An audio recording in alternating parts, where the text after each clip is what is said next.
हाय दोस्तों, मैं विद्याशंकर पांडे बिहार से। और मैं जब यहाँ आया था तो पहले से मेरा एक्सपीरियंस था कुछ, लेकिन मैं काफ़ी दिनों से काम बंद कर चुका था। पिछले आज 7-8 सालों से मैं काम नहीं कर रहा था। तो मैं दोबारा से इस काम को सीखने के लिए और अपडेट होने के लिए एशिया टेलीकॉम आया। और मुझे आईसी बिल्कुल नहीं निकालने लगाने आती थी, यहाँ तक कि मैं यहीं पर पहली बार अपने ज़िंदगी का पहली बार मैं यहाँ पर सीपीयू रिवॉल्व किया, आईसी निकाली, आईसी लगाया। ये सारी चीज़ें मैं पहली बार किया हूँ और एशिया टेलीकॉम में किया हूँ। मैं आप सबको ये बताना चाहता हूँ कि जो भी सीखना चाहता है, मोबाइल रिपेयरिंग या कुछ अपडेट होना चाहता है, वह हिंदुस्तान के किसी भी कोने से हो, वो यहाँ आ सकता है। उसके लिए बढ़िया माहौल है, रहने के लिए हॉस्टल है, खाने के लिए भी सारी सुविधाएं अच्छी मिल रही है। और हम लोग ये देख रहे हैं कि जो भी इंडिया के अलग अलग कोने से भी बच्चे आए हुए हैं, बहुत से अलग अलग कोने से आए हुए हैं, वो सब आपस में इतने अच्छे मिलजुल कर रह रहे हैं कि पता ही नहीं चल रहा है कि हमारा ये टाइम जो है 1 महीने का टाइम है, ये हमारा आधा से अधिक बीत चुका है और ये नहीं पता चल रहा है कि हम इतने दिनों से हैं यहाँ पे। ये इस तरह का माहौल हमें एशिया टेलीकॉम के द्वारा गाइडेंस में, सर लोगों के गाइडेंस में, ख़ास तौर पे हमारे देव सर के गाइडेंस में सबको एकजुटता प्रदान की गई है और एक गुडविल माहौल दिया गया है। पढ़ाना अलग की चीज़ होती है, लेकिन आपस में इतने सारे बच्चों को एक साथ रख कर और उनसे एक माहौल बनाकर, पढ़ने लायक माहौल बनाकर यहाँ पर रखना, ये बहुत बड़ी चीज़ होती है। एशिया टेलीकॉम ने ये सारी व्यवस्थाएं की हुई है। मैं कल डेढ़ सेक्शन की क्लास हमारी कलदेव सर के साथ थी। सब लोगों ने अच्छे से क्लास लिया और आज हम उस चीज़ का एक्सप्लेन करना चाहते हैं। तो हमारे सर, एमडी सर का कहना है कि इसे हम अपनी बिहार की लैंग्वेज भोजपुरी भाषा जो है उसमें मैं इसको एक्सप्लेन कर दूँ। हमारी बिहारी लैंग्वेज बहुत अच्छी लगती है क्योंकि ब्रज भाषा में हेलो यस सर, तो वो हमारी फेवरेट है। हमने बचपन में भी पढ़ी है। रहीम जी आपके कल्चर के हैं। हाँ। तो मैं जहाँ तक हो सके कोशिश करूँगा कि अपने लैंग्वेज में बता दूँ, क्योंकि हम लोग ज़्यादातर भोजपुरी में हिंदी शब्द को ऐड कर देते हैं, क्योंकि 100% हम लोग भोजपुरी क्षेत्र के नहीं हैं।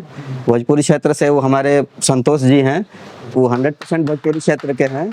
हम लोग यूपी से सटे वाले एरिया के हैं, इसलिए हम 100% भोजपुरी नहीं, लेकिन हाँ एक हद तक भोजपुरी का हम एक्सप्लेन करेंगे अपने इस सर्किट को। तो आइए हम एक्सप्लेन करते हैं कल के डेड सर्किट जो हम लोग देव सर के साथ पढ़े थे उसके बारे में। तो सबसे पहले हम डेड का जो नाम ले रहे हैं, ये डेड होता क्या है, ये जानना बहुत बड़ी चीज़ है। जो भी नया फ्रेशर लोग हैं, ये डेड नाम सुनते ही लोग बोलते हैं कि अब ये बनेगा नहीं, इसकी ज़रूरत नहीं है, चलो नया मोबाइल खरीदते हैं। मोबाइल जैसे ही बंद हो जाती है, लोग बनवाना नहीं चाहते हैं। तो हम उन सभी लोगों को ये बताना चाहेंगे कि डेड मतलब बंद मोबाइल जो है हमारी, वो बन जाती है।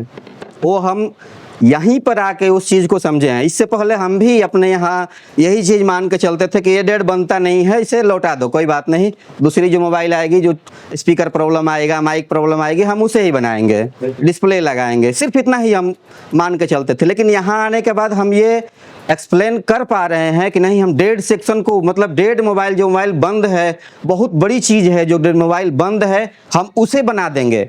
उसका डायग्नोस कैसे करेंगे, उसे हम कब, कहाँ पर, कौन सी सप्लाई चेक करेंगे, उसके बारे में हम आपको विस्तार से बताने जा रहे हैं, और भी भोजपुरी में। तब हम रुआ साहब के ही बतावल चाहतनी कि सबसे पहले हम चार्जिंग कनेक्टर में अपन जौन मोबाइल के चार्जर के पिन होला ओके लगाई। जैसे ही लगाई तो हमके एगो सप्लाई मिली, उस सप्लाई के नाम है 5 वोल्ट DC। कैसे कि हमने के जौन चार्जर होला वो 5 वोल्ट DC ही निकालेला, AC कबो नहीं निकाले, वो DC निकालेला।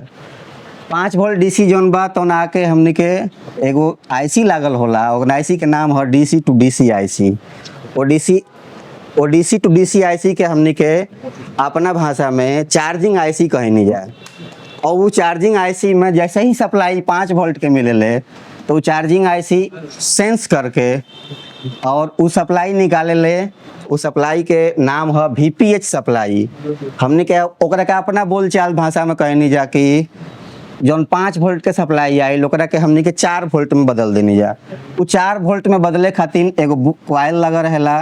वो क्वाइल पर जैसे ही स्विचिंग मिलल 5 वोल्ट के ओके वो कन्वर्ट कर दिलस 4 वोल्ट में।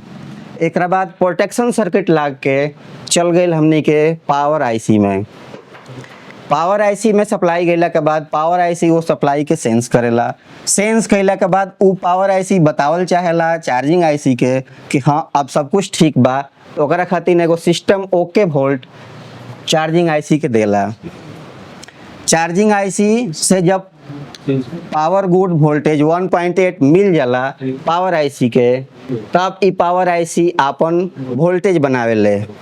पावर आईसी जन वोल्टेज बनावेले ओकरा के बक वोल्टेज और एलडीओ वोल्टेज कहल जाला। पावर आईसी सबसे पहले जन वोल्टेज बनाई ओके हायर एलडीओ कहल जाला। वो हायर एलडीओ एगो कॉइल से लाग के और फिर हमनी के पावर आईसी में चल जाला। वो पावर आईसी में गईला के बाद एगो और ही पावर आईसी एगो और सप्लाई बनावेले ओकरा कहल जाला lower LDO. Lower LDO power IC बनवला के बाद फिर अपने में ले ले एहे दोनों सप्लाई से हमनी के एलडीओ सप्लाई बनेले। और एलडीओ सप्लाई होले उ 0.9 वोल्ट के होले। उ 0.9 वोल्ट की सप्लाई सब हमनी के चल जाला सीपीयू में। सीपीयू में ही सप्लाई गईला के बाद अब तक कुछ होला ना, खाली सप्लाई चल भर जाले। सारा सप्लाई ई चल भर जाले लेकिन कुछ होला ना। तो कल का जाला जब ई सप्लाई एकरा में आ गईल तो हमनी के सीपीयू एगो चाहेला कि हमके कुछ इन्फॉर्मेशन मिलो कि सप्लाई आयल कि ना आयल। तो जब सप्लाई आयल तो ओकरा खातिर हमनी के पावर आईसी एगो 1.8 वोल्ट के रीसेट सिग्नल भेजेले। ई रीसेट सिग्नल जैसे ही हमनी के सीपीयू के मिलेले तो उ एगो और सप्लाई पावर आईसी के ई बतावे खातिर कि हाँ हमरा के सप्लाई मिल गईल, उ भेजेला पीएस होल्ड सप्लाई। जैसे ही पीएस होल्ड सप्लाई हमनी के पावर आईसी के मिलेले, पावर आईसी अब हमनी के हर तरह के सप्लाई के आउट करेला। जैसे ही सप्लाई आउट होले हमनी के सीपीयू जौन बा तो ऑटो पोर्ट बना देला। ऑटो पोर्ट के मतलब ई होला कि मोबाइल के कंप्यूटर के साथ जैसे ही हम प्लग करब, मतलब अपन चार्जर वाला वह पिन लगाइब तो कंप्यूटर के डिवाइस मैनेजर में हमके अपन मोबाइल के इंफॉर्मेशन पता चल जाए कि चाहे ये सारा चीज़ सीपीयू के द्वारा होला। तो जैसे ही सीपीयू के ये सारा चीज़ मिल गई तो अब सीपीयू के चालू होके खातिर हमनी के और भी सप्लाई के आवश्यकता पड़ेले। वो सप्लाई होला एमएमसी के सप्लाई, रैम के सप्लाई। एमएमसी और रैम के सप्लाई 1.8 वोल्ट और 2.8 वोल्ट पावर आईसी देला। जब ई सारा सप्लाई मिल जाई ओकरा बाद हमनी के जब यूएफएस रैम लगा देहल जाई तब का होला कि मोबाइल हमनी के नॉर्मल पोर्ट में चल जाला। और एकनी के हमनी के सॉफ्टवेयर के द्वारा ई पूरा जौन सेक्शन होला ई सॉफ्टवेयर के द्वारा कइल जाला। और ई आईसी के निकाल के भी होला और आईसी लगले रहला पर हो जाला। लेकिन जब तब होला जब नॉर्मल पोर्ट में रही, लेकिन जब ऑटो पोर्ट में बा तो यानी कि निकाल के अलग से प्रोग्रामिंग करके सारा सप्लाई यानी के पैड पर चेक करके एकरा बाद हमनी के एकरा में लगा देनी जा। जैसे ही लगा देनी जा तो हमनी के का होला कि सेट नॉर्मल मोड में चल जाला। एकरा बाद हमनी के सेट ऑन हो जाला। तो ए तरह के धांसू जानकारी हमनी के देवे खातिर एशिया टेलीकॉम के बहुत बहुत धन्यवाद।